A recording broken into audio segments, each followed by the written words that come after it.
গণেশের বাহন ইঁদুর। আমরা সকলেই এ বিষয়ে অবগত।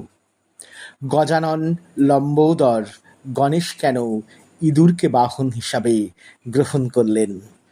এর পেছনে অনেক নিগূঢ় কারণ, আধ্যাত্মিক কারণ লুকিয়ে আছে। দেখুন, গণেশের অত বড় শরীরের পাশে ইঁদুরকে খুব ক্ষুদ্র, খুব ছোট দেখায়। ইঁদুর এত ছোট যে গণেশের পাশে তাকে তেমন মানায় না। এখান থেকে এটাই শিক্ষণীয় যে আমরা বিদ্যায়, বৃত্তে, সম্মানে যত বড় হয়ে যাই না কেন, আমরা যত অর্থকৌলিন্যে কৌলিন্যাতীত হই না কেন, আমাদের কখনোই কাউকে ছোট করা উচিত নয়। যারা আমাদের থেকে নিম্ন মেধার, নিম্ন বৃত্তের, তাদেরকেও ছোট করা উচিত নয়। তাই গণেশ মুশিক রাজকে তার বাহন করেছেন।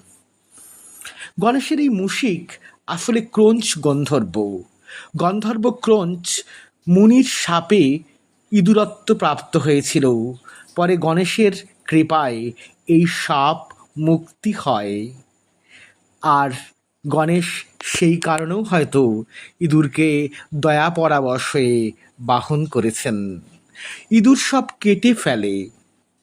ইঁদুরের কাটার ক্ষমতা খুব বেশি।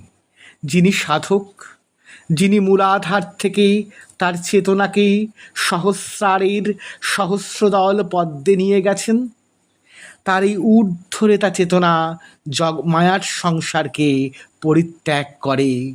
সাধন বলে তিনি কেটে ফেলেছেন অষ্টপাশ। যে মোহবন্ধন, যে ষড়রিপু আমাদের সংসারে ভ্রমিত করে, সাধক সেই ষড়রিপুকে কেটে ফেলেছেন। তাই এই ষড়রিপু কাটবার জন্যে সাধক হয়েছেন মহীয়ান। ইঁদুরের কাটার প্রবৃত্তি সাধন জগতে মায়া মোহসহ অষ্টপাশ কাটার প্রতীক।